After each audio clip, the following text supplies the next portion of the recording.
Hey guys, welcome back to the channel. We almost cracked this open without having the camera running, and I don't know what would have happened then. Maybe some kind of a rift in the space-time continuum. Who knows?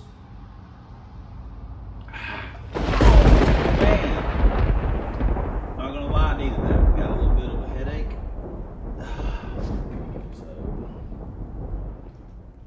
Okay, what's going on? Well, we're gonna screw around with this thing a little bit. We've got half of a silver car video made. We're getting killed on the weather. Like right now, it is gorgeous outside. It looked like garbage all weekend. This has been like the last 3 or 4 weekends. It looks great during the week, then it looks like garbage on the weekends. I mean, so they had a test and tune the other day. This was on a Friday. They're going to test and tune Friday night, afternoon night. They decided to do this Thursday afternoon at about 2 o'clock. Hey, we're going to have a test and tune. I was like, haven't worked on any of the cars, haven't worked on Trojan, been messing around with these two, you know, silver car and this car. So I didn't have anything like ready to go. And me and Teresa already made plans, but this is what happens, you know. I'd asked them, they were having a radio race Saturday, and I asked if they were going to have test and tune on Sunday. They said they'd think about it, or maybe, whatever. And then they were trying to do a private test Friday, didn't get enough cars, just said, screw it, we're going to make a test and tune. So we didn't go to that. And what is the relevance of that? It was the last test and tune of the year. They just announced today that they are closed until like the, you know, January 6th or whatever. They're having a bracket race. So I mean, it's only a couple weeks, but still, you know, I don't know. I was hoping that maybe they would have one this week. I don't know. I would have liked to have went to the one, but we didn't know ahead of time. If we would have known ahead of time, we would not have messed with these cars as much. We would have maybe messed with Trojan or something like that, or I don't know. Tried to put the intake on Brain. I mean, I don't know. We've done something.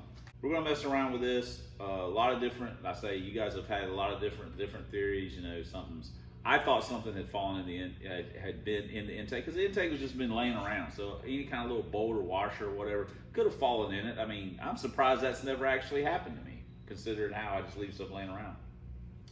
And we thought that's what had happened. It dropped through, bang, hit spark plug, and out it went. Well, now it's doing it again. So we don't really know. People, lifter, man, it is.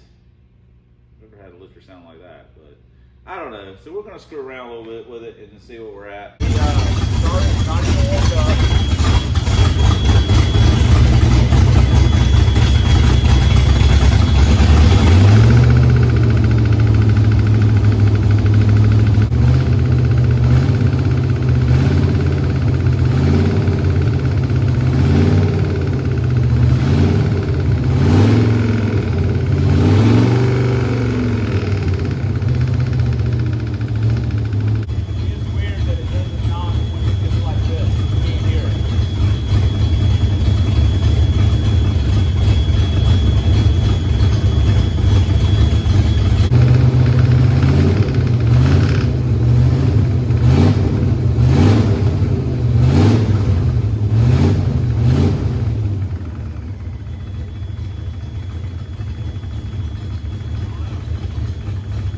Back to the lifter thing, and this is, maybe I'm stupid, but if you've got a bad lifter or one that's down that's making that kind of noise, I would think that you would see some kind of slack in the valve train, and there's not anything abnormal in the valve train on this side, and it definitely sounds like it's coming from this side. That would be some kind of coincidence if we had a bad lifter at the same time something went through, or whatever, went through the intake, if that's what happened, that dislodged from the intake and knocked number 8 spark plug closed. That would be, you know, what are the odds of that happening? And then all of a sudden the lifter goes bad at the same time. I mean, I can believe in coincidences, but man, that one sounds pretty steep. So, and these are oiling. So, I don't know. Okay, I was pulling the rockers just to take a look at them, and the number 8 exhaust push rod has some really weird wear on it. I mean, it won't focus enough to show it, but it definitely, and I pulled 7 and I pulled 6 and 8. The intake side looks good. Intake looks perfectly normal. Maybe there's something to the lifter thing. Maybe it's the lifter side of it looks fine. Maybe there's something to the push rod, the lifter deal. The rocker arm push rod cup didn't look any worse than any of the other ones. So I don't know. I guess I'm gonna pull the lower off and see where we're at. So whatever. All right, excellent. Here's the plan. We are going to we're going to take the lower intake off, and we're going to see what we've got as far as lifter. You know, if there's something going on with the lifter or not. If there is not something going on with the lifter, we're going to pull the cylinder head off. We're going to pull that head off and see if we can see something there. If we don't see anything there, then we know that we've got like a wrist pin, or we got a skirt, we got something going on that's causing a bearing, that's causing the noise in the engine, which means at that point, we're jacked anyway. You know, that means that then it's where it's not running, which kind of sucks. I have to push it to move it around. But it is what it is. But my curiosity has gotten the better of me now, so I really just kind of want to know what the deal is. So first things first, though, is to get the lower off.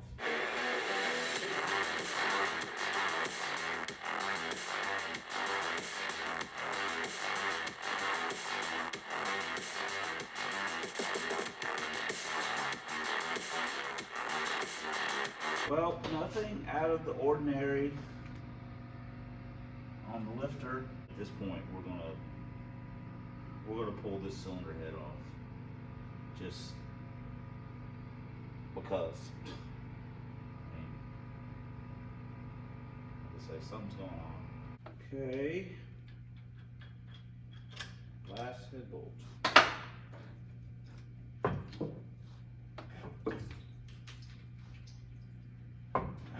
If it wanted to come off.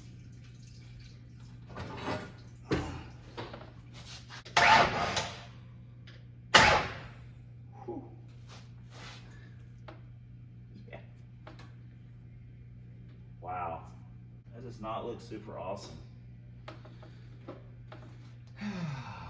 Well, guys, the old Rod Knocker 1000. Now, something may initially have come through, but I want you to look at this piston, how it has been beating itself to death on the cylinder head. So it's not supposed to look like this. It's not supposed to look like a long-range photo of the surface of the moon. It's supposed to look like this. It's supposed to look smooth. But it does not look smooth. It looks a little rough. Let's take a look at cylinder head. You can see on the cylinder head, it is not supposed to look like that. It's not supposed to be shiny and technically shiny. And you can see it's all, the chamber's all, the shrouding, freaking E6s are garbage. It's supposed to look more like this. So, yep, I think we have an elongated rod situation or bearing. It's letting it kind of jump up there and get up into that piston, getting that cylinder head. So that's a bummer. Dang it. Oh well. Dang it, Rob. That's disappointing, to say the least. So, like I say, at least now we know. So, and knowing's half the battle. Is what G.I. Joe says. Of course, he never had to swap engines. I don't think he had other grunts to do it for him. So now we are definitely on Plan B. We're just not 100% sure what Plan B is going to be, which Plan B it is. We'll just, you know, we don't know yet. I mean, it's just, again, it's moving stuff around, domino effect. Got to figure out where certain things are going to end up, stuff like that. So, I don't know. I don't know. We'll see. Again, it's just the amount. It's just the work. It's a bunch of work. Try to take it apart, pull it out, put something else in it. You guys know the deal. So, not exactly great. And I know this video really stinks because it's a lot of me talking. So, but we're gonna get those on the big job sometimes. So anyway, yeah, thanks for commenting. Thanks for subscribing. Thanks for all the ways you guys support the channel. We couldn't do it without you, and I don't think we would. So appreciate you. But especially thanks for watching. And until next time on the Substandard Leader and Fox Body videos, 1 year only Lincolns, 4 drag vans, come on, 4 drag vans. Owner of Club Big Boost. We're having some problems. As always, fighting a good fight against zombie Mustangs and Dr. Fear. See you guys in the next video. Chin up. We're gonna get it. We'll get it figured out. We'll get it figured out. Good news is we get to get our money back on these spark plugs.